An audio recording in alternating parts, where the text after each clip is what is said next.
Most welcome to the show, ladies and gents. Welcome to Naked Passion Podcast. We have an absolute superstar joining us this morning. Zeneca, welcome. Thank you. Happy to be here. Mate, you were just telling me to stand it, and we'll get into your almost previous life as a poker player. You must be good, mate, because you were trying to bust out and you kept doubling. Yeah, I mean, we have so with ZenAcademy, we have these poker tournaments twice a week, just within the server community. And I was playing tonight, and I was trying to bust so I could do this recording, and I just kept winning pots. Just cards kept going my way, which I would prefer that happen when I was playing some World Series of Poker event. But yeah, it's fine. Always away. All right, mate. So why don't you take us back to the beginning? Where did you sort of start your journey? You were born in Australia, based in Germany now, but I guess take us back, give us a little bit of background for yourself. Yes, I was born in the Northern Territory, a small mining town called Gove. My dad is an engineer, and he actually moved from India actually to Germany for a little bit, but then to Australia in the 70s. And so me and my brother were born there. When I was about five, six, just before I turned 6, we moved to Brisbane, and that's sort of where I grew up, did all my schooling and lived in childhood and till at 20.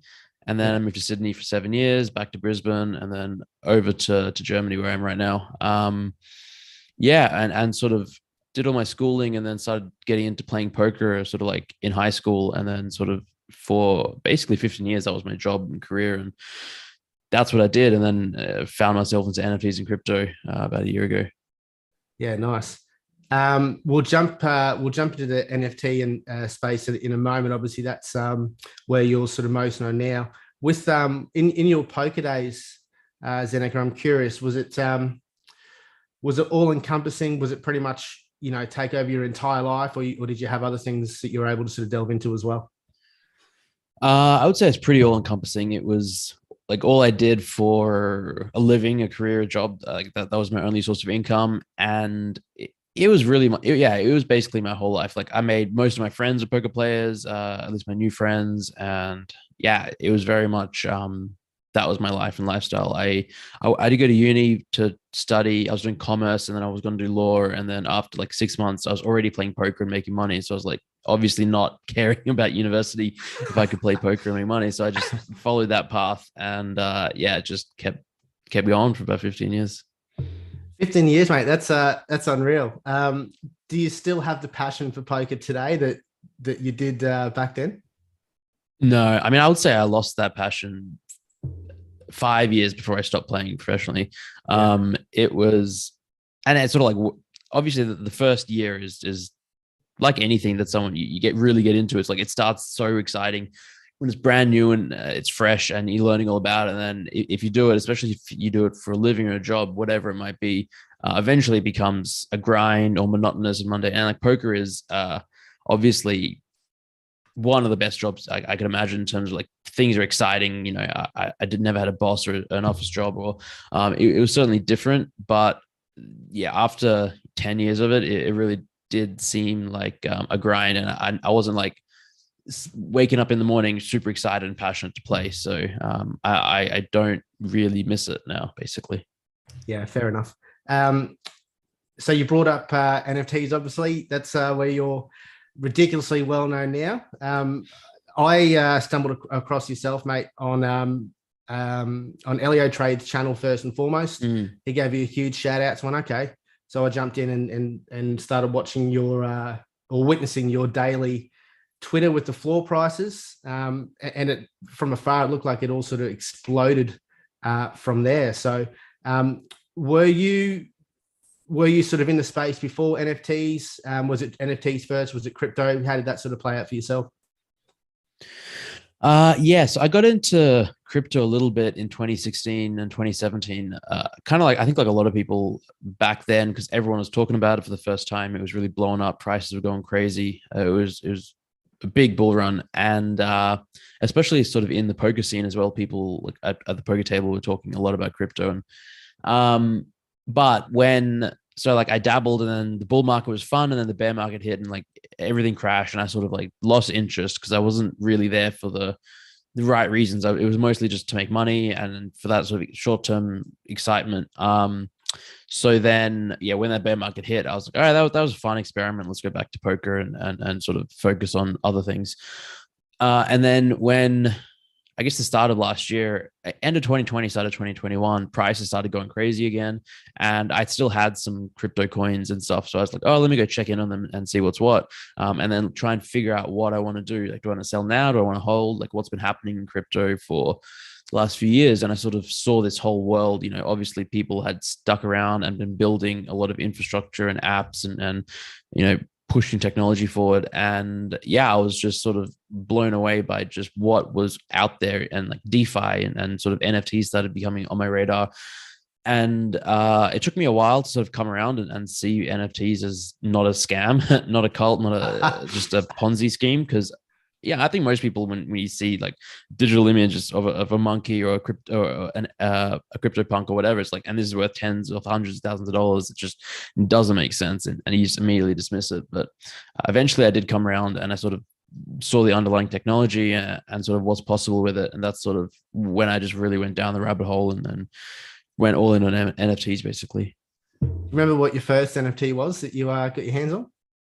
It's not one I'm proud of. So I was in a group chat with some friends, and I had no idea how to find NFT projects. Like, one of the things people talk about is like, how do you even find a project? Where do you go to find out about projects that are minting, etc.? And especially back then, there were so few projects that were launching a week. Like, maybe you go a week, there was no new projects launching.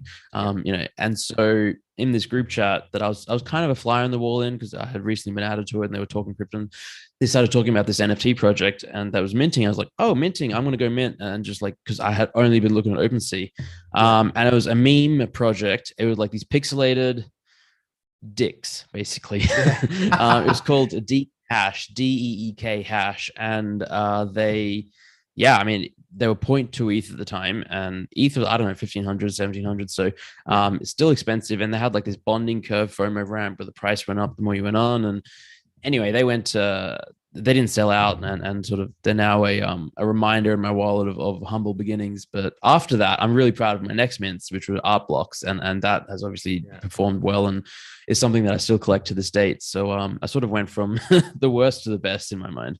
Yeah.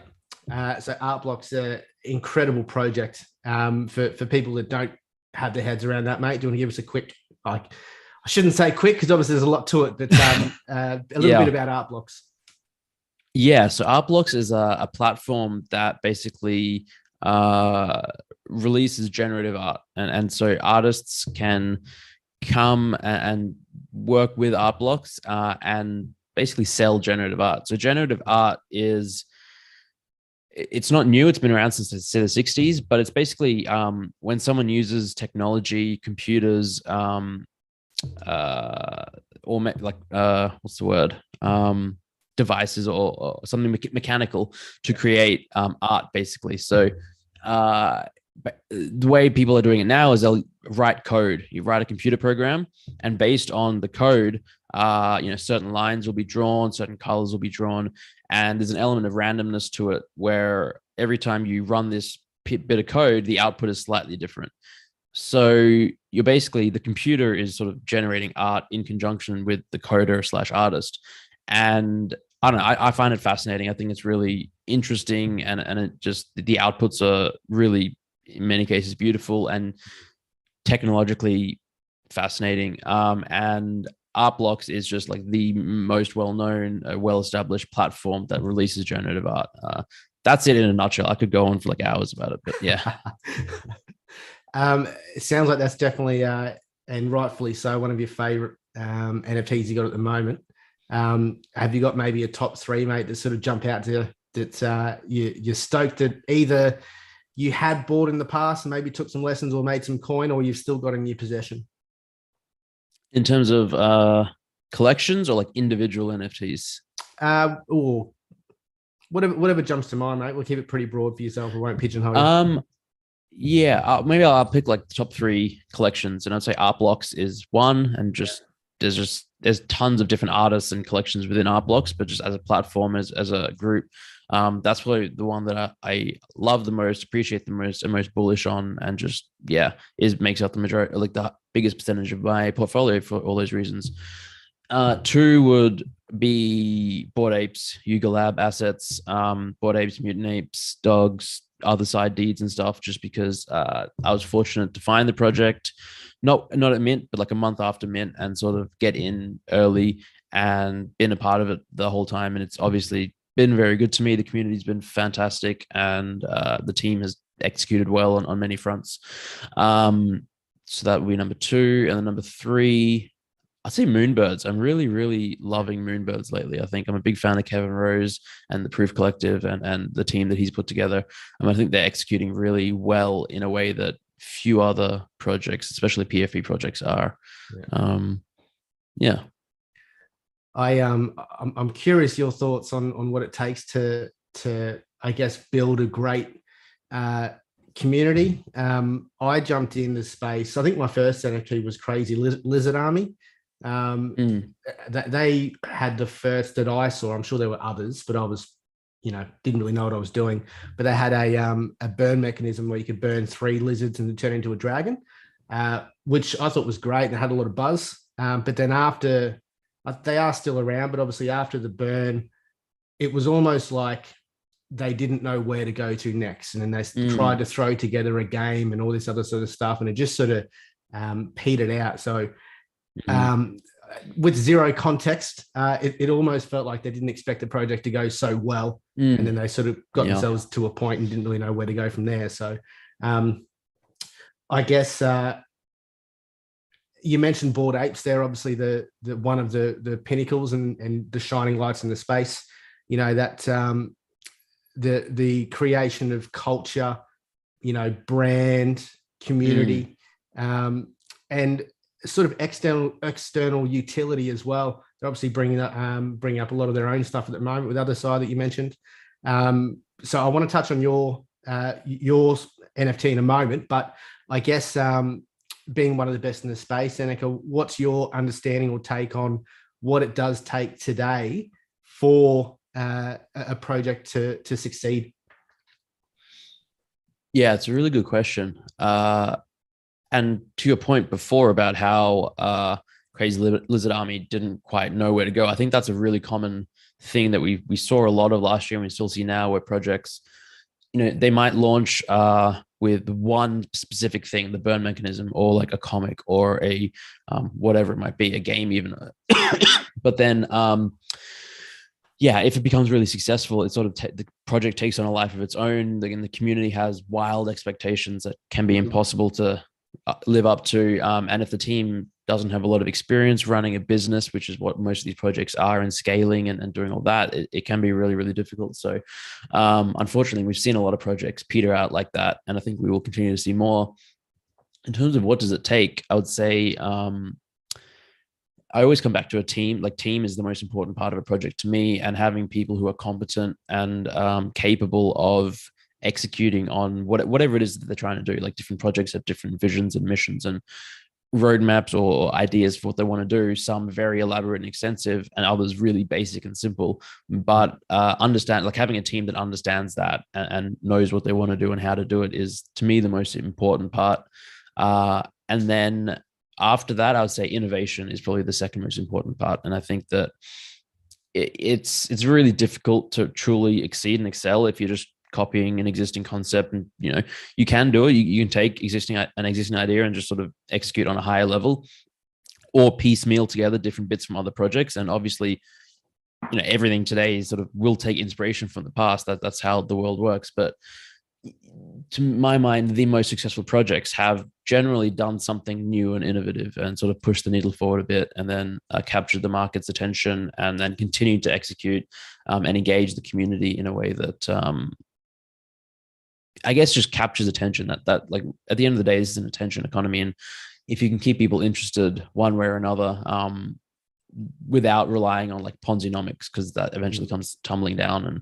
And that to me is probably the best recipe for long-term success. Has there been anyone, or the idea of utility I find extremely fascinating.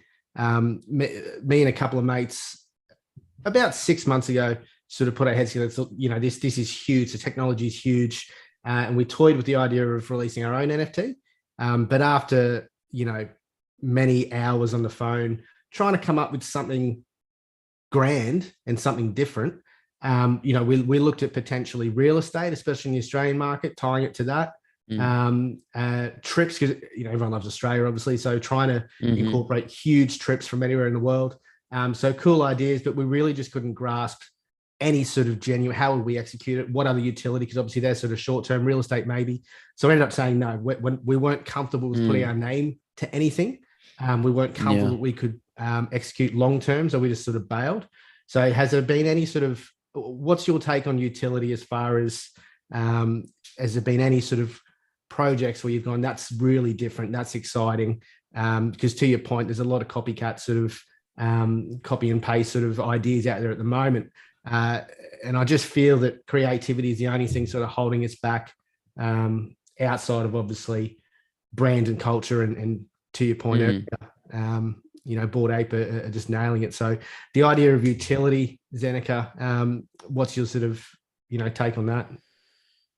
Yeah, it's really, really tough to bake utility into a project with like real utility. A lot of projects pretend and say that they have utility, but again, it's Ponzi-nomics, and they'd say, hey, we're going to airdrop you another NFT, or you can claim this NFT for free, or an ERC20 token that you can use to buy another NFT, or even the burn mechanism you're talking about before, utility burn 3, get 1. At the end of the day, that's not creating value. That's not adding utility. It's just sort of adding, again, Ponzi-nomics and all that kind of stuff.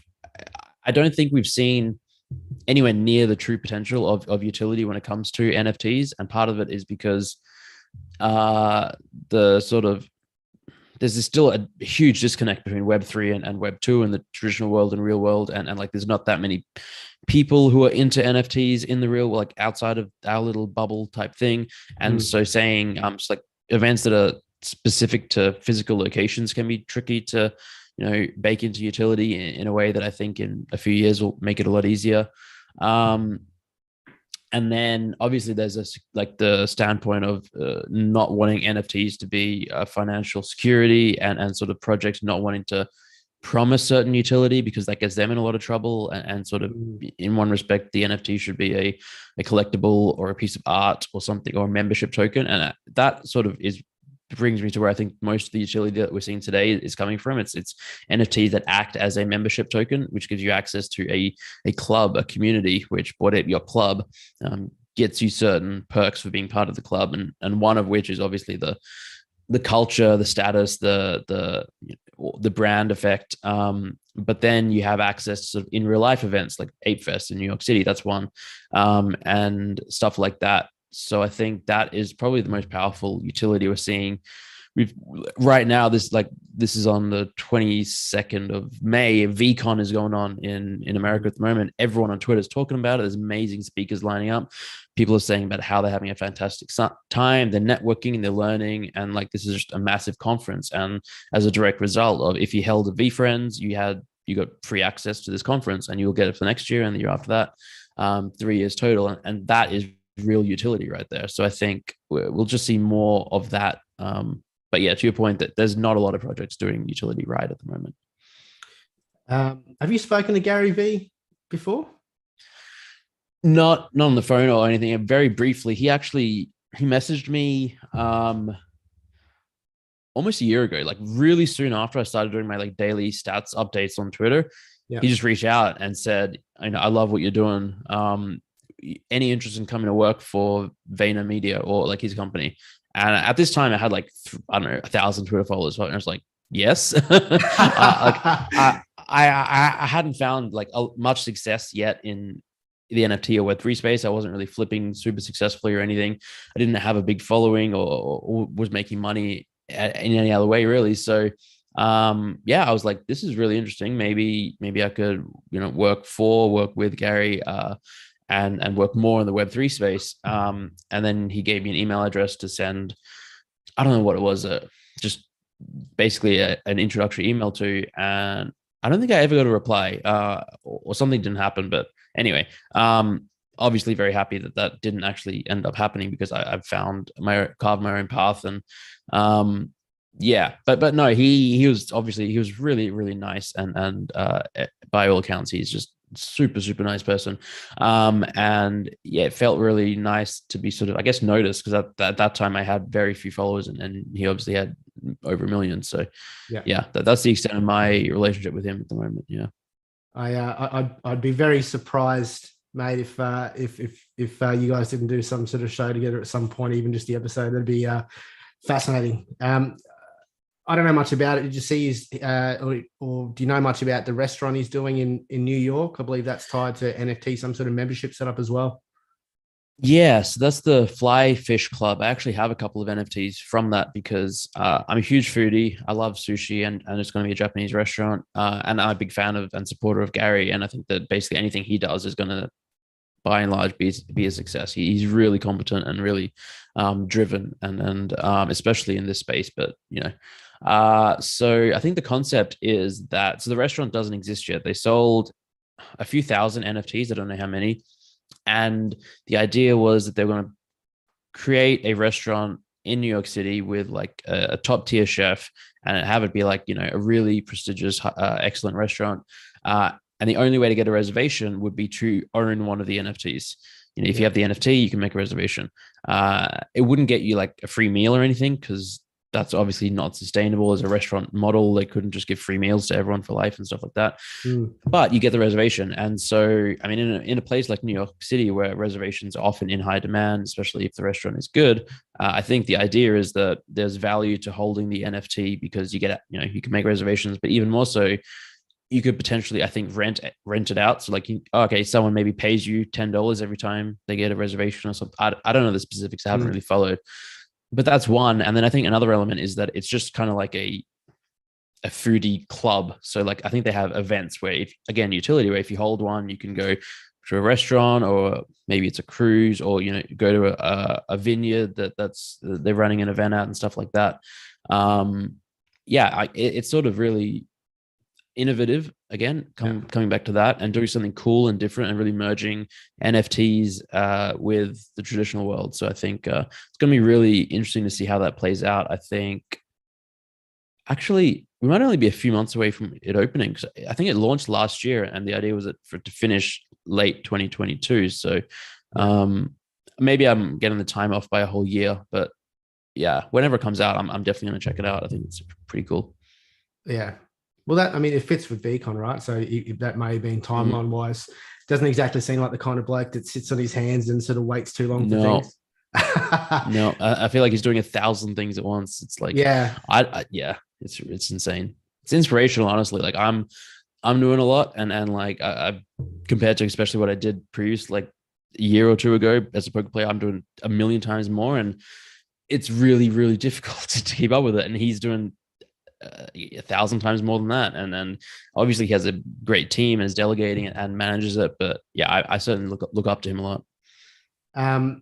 Just before we dive into all the stuff that you're doing, mate, which is brilliant, you touched on team. Have you got a support network or a team around yourself that sort of helps you the day to day? Yeah, for sure, I do now. I didn't. So when I launched ZenAcademy, last year, really, it was, I'd say pretty much for all of last year, it was largely me doing the majority of stuff. And then sort of towards the end of the year, as I launched the Discord server and ZenAcademy, I had a wonderful team of sort of volunteer mods coming on. And then I think one part-time community manager last year, maybe two.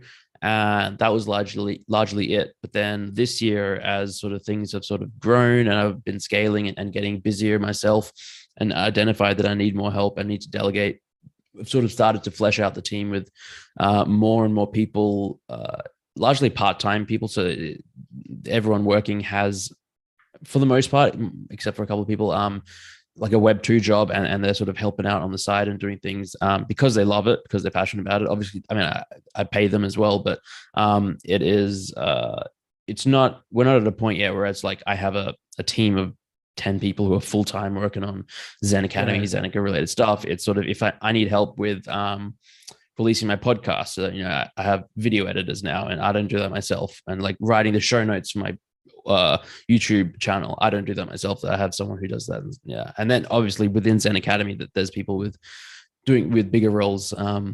But yeah, certainly, yes, I have a team, and I'm figuring out how to delegate and manage that, because it's all brand new to me. I've never employed or had a team. I've never been on a team. I've never worked for anyone. I've never worked with anyone. This is all brand new to me. So figuring it out is fun. Yeah.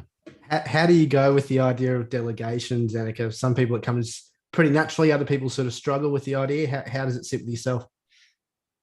Very much a struggle. Now it's better, but I really resisted for a long time because I wouldn't say I'm a perfectionist, but I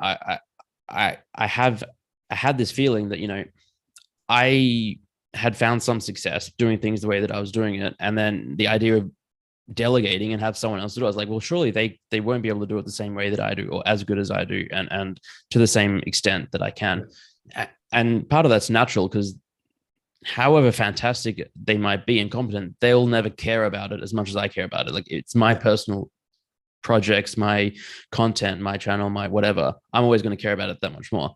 So I was really reluctant and sort of resisted for a while, but then it basically got to a point where I had to delegate and identified and sort of succumbed that, okay, it's just makes so much more sense. Otherwise, I'm just never going to be able to do more. It's like, all right, either I hit my limit, basically. Yeah.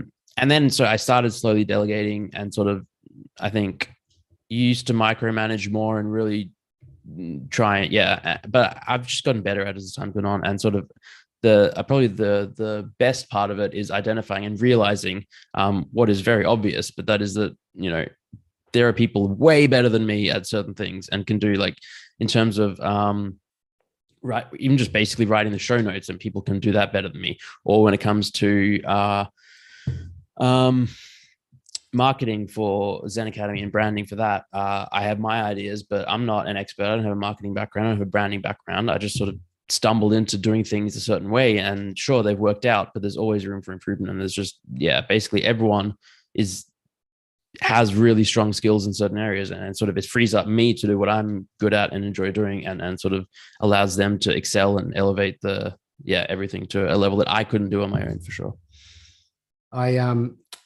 Mate, I'd love to talk to you for the next 3 hours about systems and processes and that sort of stuff, but I really want to get into all the great stuff that you are doing. You mentioned ZenAcademy. You've got a couple of podcasts. You're doing a million other things. I guess take us through what's happening in your world at the moment, mate. There seems to be a lot going on. Yeah, there is a lot. I sat down a couple of days ago. I wrote my notepad here. You can't see it because of the virtual background. But anyway, I was just trying to get thoughts out of my head because it was too much. And I wrote down like all the big projects that I'm working on. And I was like, all right, let me just write them down, and then I can sort of figure out. Got to about 17. So there's like 17 big things, many of them within ZenAcademy, but it was like, like I said, 2 podcasts within, and they go on a YouTube channel that we're trying to grow. I have my newsletter that I used to really love, and I still love, but I just don't have that much time writing at the moment. Yeah. ZenAcademy is a huge chunk of it. And within ZenAcademy, there's the 333 Club. That's like a more exclusive group and membership. And then there's Instagram and my Twitter that I'm trying to grow both of.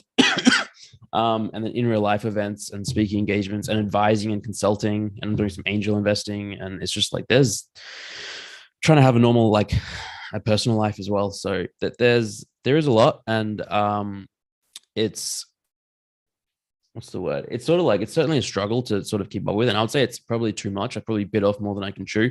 So certain areas are suffering. But yeah, I mean, it's all a learning experience, and I don't really regret anything. I think I'm in a good place, and we're in a good place, and we're going to figure things out going forward. Yeah. ZenAcademy is probably what takes the most of my time, and rightfully so. So that's the Nft project that I launched November last year, November 2021, as sort of kind of like my base of operations. I feel like everything that I do now is sort of ties back to ZenAcademy and it involves in one way or another. Or if I'm doing something else, I'm trying to think about how I can bring value back to members of my community in my project, because that's sort of what it's all about. So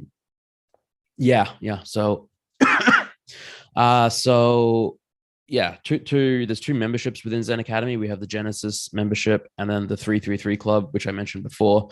Yeah. I'll briefly mention that, but then most of what is happening is more Genesis related. The 333 Club is really this exclusive group capped at 333 members, and it's focused on people who are like builders in this space, founders launching their own project and looking for sort of advice or consulting, or just to be part of a more serious group of people, and a network. Because it arose because I was doing consulting and advising for a while, and basically we were getting a lot more inbound requests than I could possibly work with. Realistically, I only work with like 2 or 3 projects at once. So I thought, well, maybe let me create a group where I can devote some amount of time, not as much as a full-on advisorship, but hopefully the community itself can help one another out. And that's the 333 Club. And then the Genesis membership is sort of just, there's like 7,500 tokens. And yeah, that's sort of, it started off as a Discord server. You know, what you get by having one of these NFTs is you get access to the server, but we've sort of spent the last few months figuring out what's next and planning our next sort of steps and the direction we're moving in. And yeah, it's really, it's been a blast. It's been a blast. Anything you'd like to share about the potential future of ZenAcademy? Sounds like there's a few options. Yeah. So I guess there's 2 main directions we're moving in now. I mean, for the first few months, it was literally just a Discord server, and that was great. That was all I sort of promised, and didn't really have massive aspirations to begin with. But I always knew that if I stuck around in the space, I'd want to do more and figure out how to tie that back into ZenAcademy. So over the last few months, we've sort of, sort of like the team has grown a bit, and I've brought other people on to sort of help out with the running of ZenAcademy and with the branding of it and building it out. And so we've had a few chats and discussions about where do we want to go from here. Excuse me.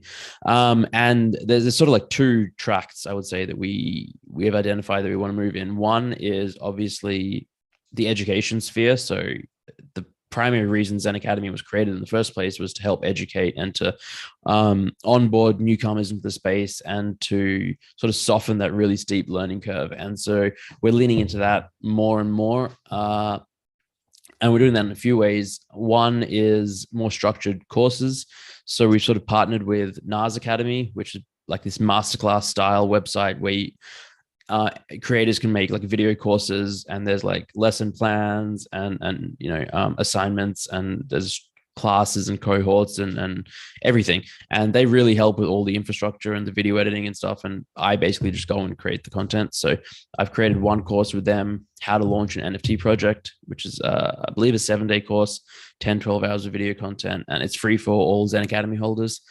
And then I'm flying to Dubai next week, actually, to film 2 more courses. One is going to be on community management and growth, because I think a lot of project founders are really interested in that. And then the other is on like mental health and staying sane in Web3, because that's something that I think a lot of people struggle with, and that I have quite a bit of experience with, I think, because especially with my poker background, it sort of has positioned me in a way that I'm a little more used to, like making and losing large amounts of money and dealing with FOMO and a lot of the anxiety. And anyway, Yeah. So yeah, that's the educational front, and then so as well as in that area, also figuring out how to scale, because and bring in new content creators, because it's just not sustainable for me to be the person creating all the content. So we have a couple of other people working with ZenAcademy as well to create courses that will be free for ZenAcademy holders, as well as planning out our YouTube channel and how we might create more educational content to reach, honestly, like a much wider audience, because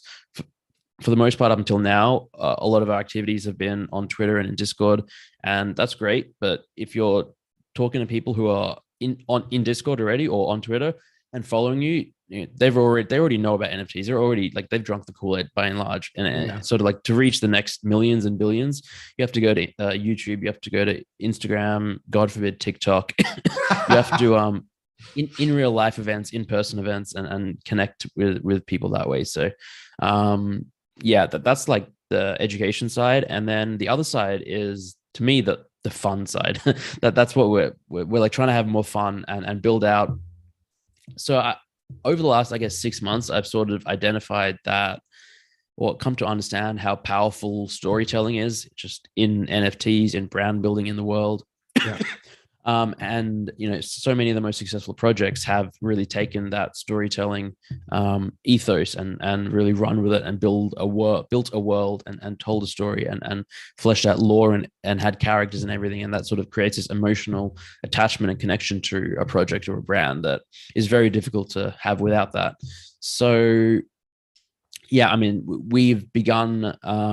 We have a creative writer, actually, our marketing. Emily, the person who runs the marketing and branding for ZenAcademy, she's also a creative writer. So she's sat down and written like a lot of lore and backstory about just the world that ZenAcademy exists in. So we did some brainstorming sessions, and then she sort of fleshed it out in terms of like what timeline does ZenAcademy exist in? What is it?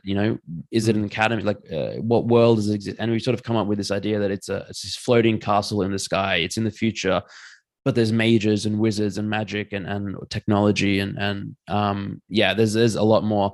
And then we're figuring out what we want to do with that. Like, how do we want to tell this story? How do we want to engage the community with it? Is it through actual like storytelling, like comics or books or something like that, short stories? Is it through an animation? Is it, and probably not, like we don't want to really rush into being sort of a standard project building out a story and IP, but yeah, maybe in years that's the direction we go. But then we're sort of, obviously, like most projects do, exploring the idea of a PFP project, because I think that sort of allows people to resonate and connect a little more emotionally with an identity. And but again, no rush. If we do that, we haven't like 100% settled in. It'll be probably Q4 this year, so months and months away. Yeah. That's huge. And I love that little insight for those that are new to the space. Just a different concept of time. So that'll be ages away, months and months away. Yeah. So yeah. Yeah. But yeah, honestly though, like, yeah. Go on, yeah. sorry. No, I mean, like, yeah, it is crazy how time works in this space. Like a month is a lifetime. The Bored Ape Other Deed land sale was 3 weeks ago, for just a comparison, which is mind-boggling. Yeah, that feels like 3 months away. 3 months ago. So that was nuts. Yeah, that sounds ridiculously exciting. And just the idea of characters, you could tie them into PFPs, the storyline. It sounds like, and I would have no idea obviously, but it sounds like that could just open up so many other options and possibilities for ZenAcademy and branch off into a million other bloody projects from there. Yeah, I mean, honestly, the possibilities are endless, and that's one of the beauties of Web3, of NFTs. You can kind of do anything, especially once you have like NFTs are forever, basically. Like on the Ethereum blockchain, you can always incorporate the community, you can incorporate the IP, you can incorporate the story in whatever you do. And another really amazing thing is you can sort of collaborate with other projects and like merge worlds and storylines together in a way that isn't as possible with, say, traditional media. Like very rarely do you see Marvel and DC cross and collaborate. It's always a huge event, and it's fun and stuff. But I think we're moving into a future where a lot of these brands and franchises will merge and have this massive metaverse, basically, to use the buzzword, where everyone is sort of interacting with everyone and sort of like, everyone exists. Bored Apes exists in the same metaverse as Cool Cats, as Doodles, as everyone is in the same metaverse. Yeah. It sort of loosely takes us to the idea of CC zeros, which I'm not 100% across, mate. But even in the other side sort of clip, there was a few look like CC zero projects in there as well. Do you want to just touch on that for some of our audience that isn't yet across that?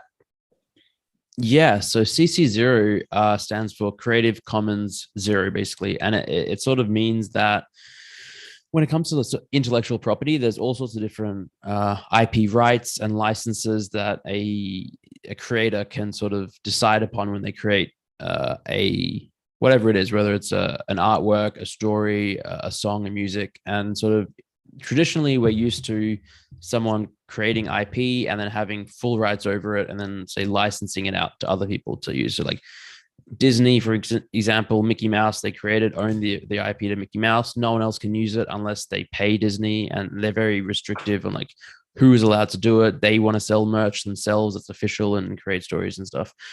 There's a concept in copyright law that after a certain period of time, which sort of keeps changing, but let's say 75 years, I think it is now, a work, or maybe it's 75 years after the creator's death, a work that they have created becomes public domain. So anyone can do whatever they want with it and create. And it's sort of like, you think about the works of Shakespeare, anyone can create something with Romeo and Juliet. You think about whatever it is, Excalibur and some of the old fairy tales.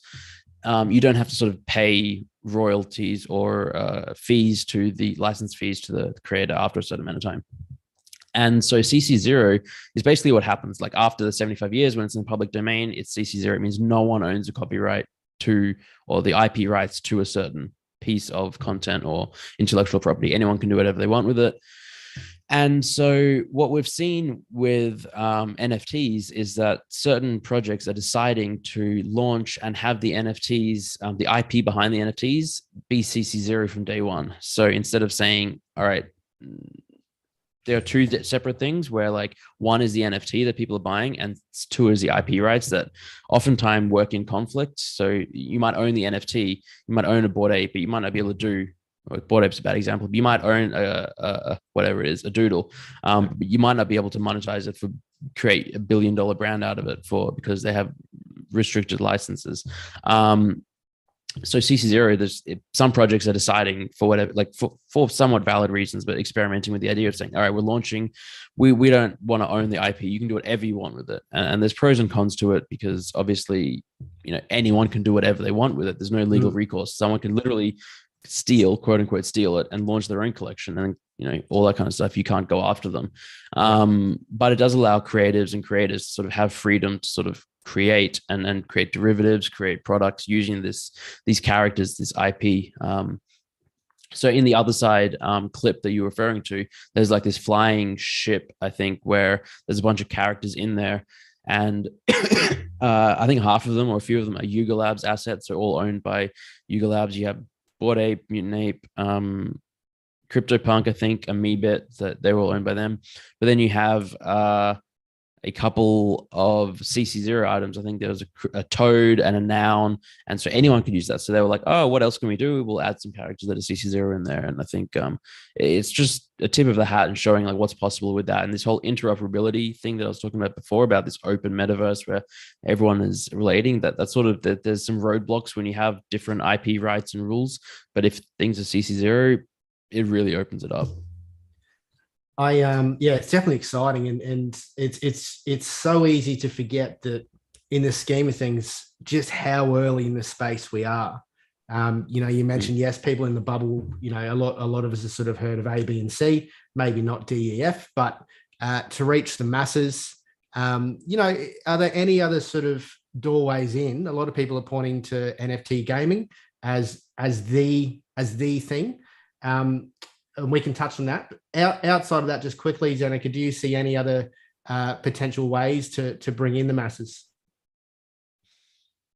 Yeah, NFT gaming will be huge. And I think, I think it will bring a lot of people in. But I think that sort of bringing in the masses, it won't come down to a project or a type of project or a sector or an area. I think two things really need to happen for sort of mainstream adoption. One is the tooling and infrastructure just has to get more user-friendly. It's really not user-friendly at the moment. It's by and large, most of the people into NFTs at the moment are sort of technologically sophisticated, a little more tech savvy and first movers and all that kind of stuff. And in order to sort of I always say we won't have mainstream adoption until like my 97-year-old grandma and like 8-year-old niece are both interacting with NFTs the way that they can, use an iPad and download a game on the App Store and play and all that kind of stuff. So it's going to take a while, but once the infrastructure and user experience gets a lot better, that's one thing. And the other is just education. Obviously a lot of people don't know what NFTs are, haven't even heard of them. And then some people haven't heard of of blockchains and that technology, and very few people understand, what's a distributed ledger? How does that work? What does it mean? Where are the assets held? What is this whole permissionless, trustless? What's a smart contract? There's so many different terms and phrases that it's really going to take years for that level of education to propagate around the world, and for people to really understand it. And it might take it being taught in literal like schools and years and years and years and decades even before that. Like, it's a really complicated subject matter. It's not simple, and I think we need to sort of abstract away the technology and dumb it down and make it easy to understand, but also just increase the level of education across the board so people are comfortable using it, even if they don't fully understand it. Yeah. Mate, I've got a few questions from a couple of communities that reached out. I'll get to that in a minute, but we touched on mental health in the space a little earlier, and I just wanted to highlight and acknowledge the continued work and consistent work that you yourself do in highlighting it and making sure that it is a subject that people are not only aware of, but speaking about it. So I just want to thank you for that. And I'd like to read something from yourself. You resonated something, you released letter 24, Infinite Regret. It was a tweet that you said resonated with the space. It was real, raw, and hit true. I'd just like to read the end of that because it was beautiful, to be fair. Sometimes it's good to remember that the end goal is not more money. The end goal is to live a good life, be a good person, be happy, help others, have fun, smell the roses, and so on and so forth. To leave the world a bit better than you found it, to be better today than you were yesterday, and to be better tomorrow still. This is mental. Yeah, mate, it was it's actually taken me back a bit. I personally really appreciate it. And you're at the forefront of that, making sure it is a consistent subject being spoken about. So I guess, why do you feel the need to make sure that it is highlighted in the space at the moment? I think it's important because everyone sort of feels or thinks a lot of the things that I talk about, and sort of just I put a lot of content out there and talk about projects and things I invest in and bullish on and bearish on and education stuff. And by and large, the sort of content I put out that resonates the most with the most people is anything related to sort of mental health or the mental side and the madness of the space. And so that really just continues to highlight to me the importance of talking about it and sharing my experiences and stories and that of others. I think because it really helps people to know they're not alone, or that they're not crazy, or that their feelings are valid, because sometimes we can forget that and we can think that there's something wrong with us, or that we shouldn't feel or think a certain way, and that everyone is finding success, or that everyone is really mentally sound and okay with some of the stuff that goes on. But in reality, I think everyone is just like struggling in just one form or another, especially when it comes to NFTs and crypto and the financial swings, and then the FOMO and the anxiety. And it's sort of like, it's insane. It really is. We have like social media itself is insane.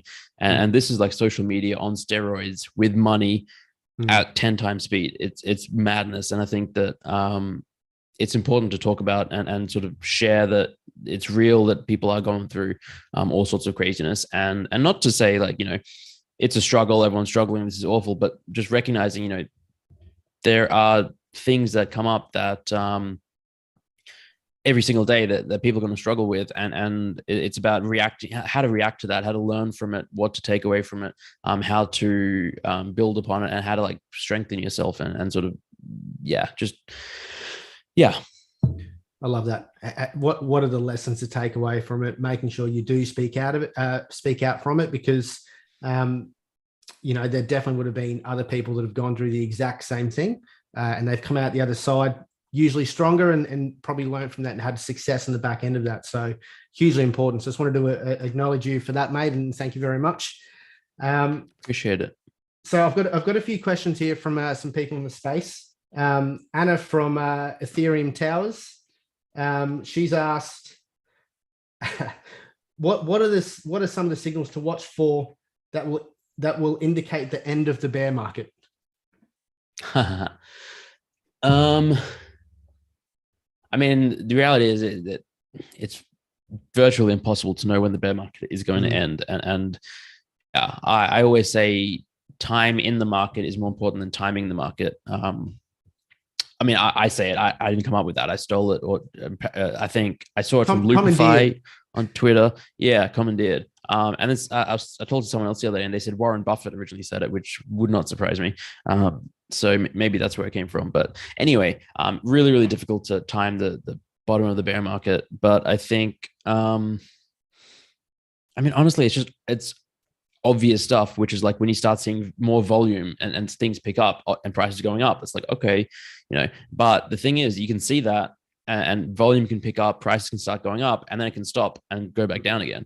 But eventually that'll happen and they'll just keep going up. So just because you see it once doesn't mean the bear market is ending, but that's like the first step of many that will need to result in things popping off. And sometimes, it's just totally unexpected. So the last real bull cycle we had started basically January 1st this year. It's like October, November, December was bearish. December was heavily bearish.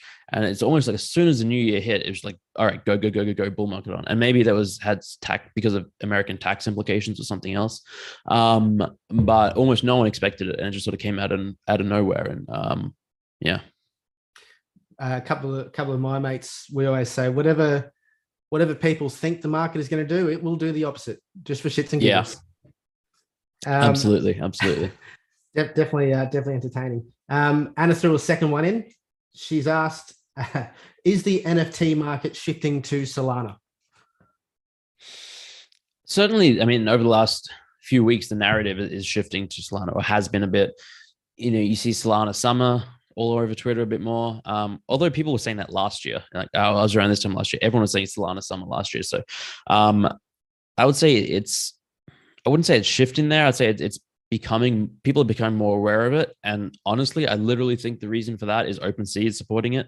So many, like in terms of advertising, the front page of OpenSea has got to be one of the best way to advertise anything. So people find out about what's trending there. And if they see projects from Solana trending, it's like, oh, okay, maybe I got to finally take some time and identify what's going on there. So there certainly is more volume there. Tezos as a blockchain is seeing enormous volume, especially in the art scene, maybe exclusively in the art scene.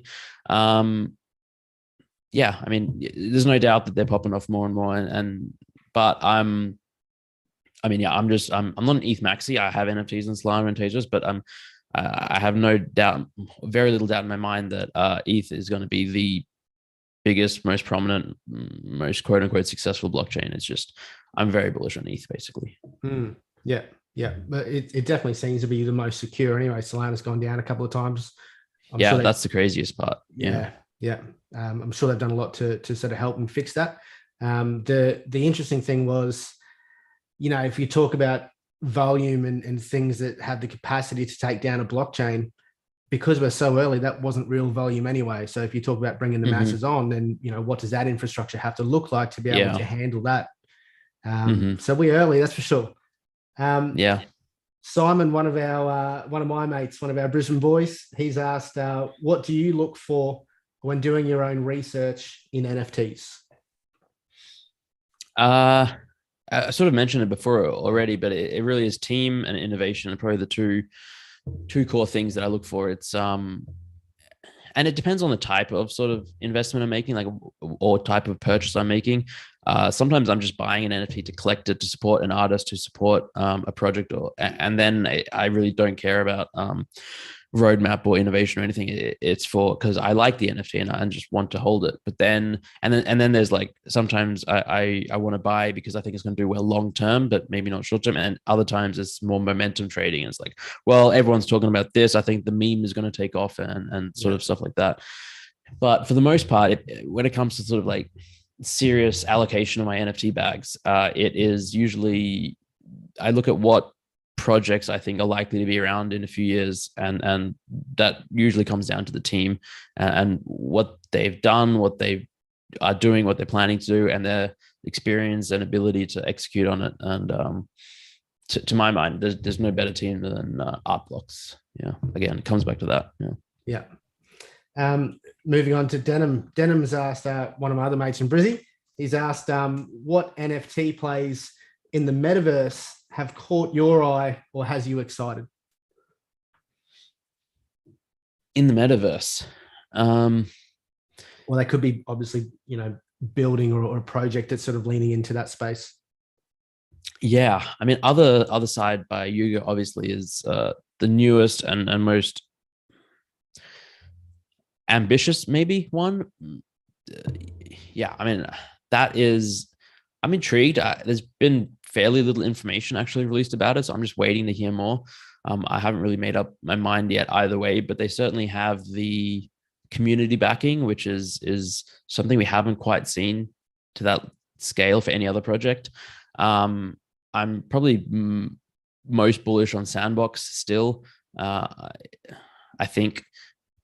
guess we'll see how Yuga and other side plays out, but they've been building for years and years and years, and there's so much infrastructure, and they've just this really, really far ahead. And by all accounts, the alpha version is really fun. People enjoy it, and there's so much, just so much built there. So, those are the big ones. And then there's so many people building their own little metaverses. It's actually crazy, and it's going to be interesting what the end game is. And like, I sort of see metaverses or metaverse land similar to how we see like websites today, where like there's going to be tons and tons of them, and there'll be interoperability between some of them, but there will you can certainly succeed having a small one and just a small market, but most of the activity will coalesce around a handful of websites, kind of like it does today. And I think Sandbox will be one. Somnium Space is doing great things in the VR space. Decentraland is, I'm less familiar with it, but a lot of people speak positively of it. And then, obviously Facebook's Meta is probably going to be big because it's Facebook, but it seems very un-Web3 friendly based on what we know about it and stuff like that. It was interesting watching Facebook enter the space, and a lot of people, in Web3, politely suggesting that perhaps they weren't as welcome as they would like to have been. So it'll be very interesting to see how this plays out over the next sort of decade, I think. Yeah, I think so too. It'll be, interesting. That's the best word. Mate, have you got any mentors or coaches yourself? I have a business coach, life coach that I've started working with over the last 2 months, and just because I like I said, I have no idea what I'm doing when it comes to having a team and scaling and all that kind of stuff. And I'm fairly comfortable just figuring it out as I go along. But I'm a big believer in getting help in whatever it is. If it's seeing a therapist for mental health, getting going to PT for training if you can't motivate yourself and get to the gym and all that kind of stuff. His name is Zenas. People probably won't know him, but he's really excellent and fantastic. And then I guess within the space, people, I wouldn't say I have mentors per se, but maybe role models, people I just look up to. And again, it comes back to Artblocks. Snowfro, founder of Artblocks, is someone I really look up to. I think the way that he approaches running Artblocks as a company and just conducts himself as a human, it sort of like comes from, he's just a nice, compassionate, empathetic person trying to do good in the space. Obviously, incredibly smart, conscientious, thoughtful, and trying to build and add value. So certainly a role model for me. Let me think. Yeah, I mean, and then there's like a couple of dozen people that I follow on Twitter that I think just write really insightful threads and are thought leaders. Punk6529 is obviously fantastic with his threads. Loopify, as I mentioned before, is really great. A big fan of Dom Hoffman, D-Hoff. He's founder of Loot and Blitmap and Corruptions, and builds a lot in this space. Yeah, nice. Outside of, we'll take the obvious ones away. Outside of, I guess, Web3 and poker, what activity or sport are you extremely good at that perhaps people wouldn't realize? Extremely good at. That's interesting. Certainly not no sport. I'm the opposite of a sport person. I'm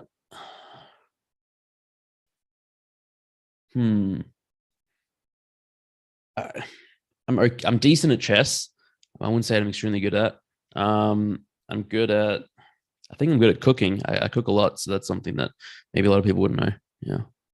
Have you got a signature dish? Yeah. It varies, but I mean, I always come back to steak. Nice. It's nothing fancy, but just a good steak cooked well with all the trimmings. Yeah. Perfect. How do you have your steak? Medium rare. Yeah. Perfect. I'm a medium rare, and then usually mushroom sauce. Yeah. That's one of my go-to staples. Interesting question, mate. What's one thing you wish you knew before starting your business that you know now? It's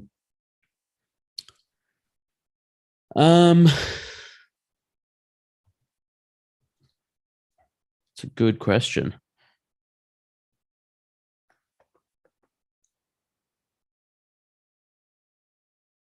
I always find it interesting / difficult to sort of have those, like, what is one thing you wish you knew, or what's one regret? Because I'm so happy with how things are now that going back and changing things, like, that's going to shift the timeline, and I don't know what's going to affect it. But I would say I wish probably just how important, powerful, useful it is to delegate and lean on other people and have, like, I wish I knew that earlier and sort of lent into that a bit earlier, because I think I resisted probably for quite a bit longer than I should have, and maybe slowed things down in the progression for both my content personally as well as ZenAcademy and all that. But again, on the flip side, I'm really in no rush to do anything, so we take things slowly, and I'm fine with the pace we're moving at.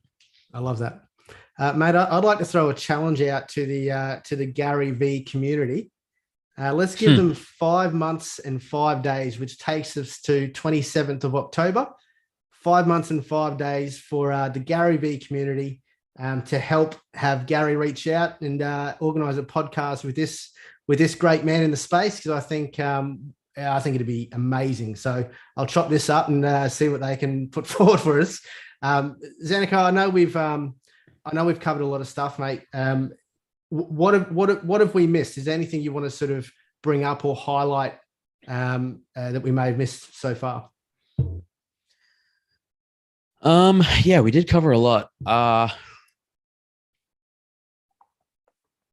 don't think we talked about, like, the in real life events that are coming up for ZenAcademy. I'm excited about, and I think that we're going to see more of them, just, like, not ZenAcademy specific, but in the space. And I think that they're really important because, I mean, people are just different in real life than they are behind a keyboard, behind a screen. And sort of, they allow us to connect to others in the community on a more deeper level, as well as reach people outside the community. So we are going to be, I and ZenAcademy will be at NFT NYC, obviously, but privately, just before that, there's an event in Amsterdam, MET Amsterdam, that we're going to as well, that I'm really excited about. And focus there is on education, which we're obviously big on.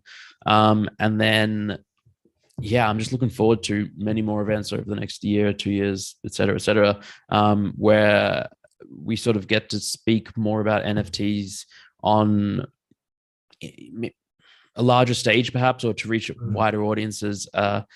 This also gets back to sort of YouTube and having, videos that you can share with people that maybe aren't on Twitter and Discord.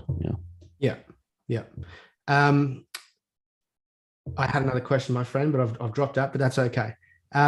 Where can people find you, mate? Where can people learn more? ZenAcademy is brilliant, so do yourselves a favor and jump on board there. Where's the best places that people can find you? And you got a couple of podcasts, I think, that need a bit more airtime as well. I always say the best place is my Twitter. It's like home base, and I have links to everything else there. But I'll mention the 2 podcasts. because like you said, I often don't mention them, and I just people find them, and maybe they do, maybe they don't. But one is called Two Bored Apes. That's me and my friend Jamie. We're like 45 episodes in now. We just talk about whatever's going on in NFTs that week, and yeah, we get off topic a lot, but we have a lot of fun with it.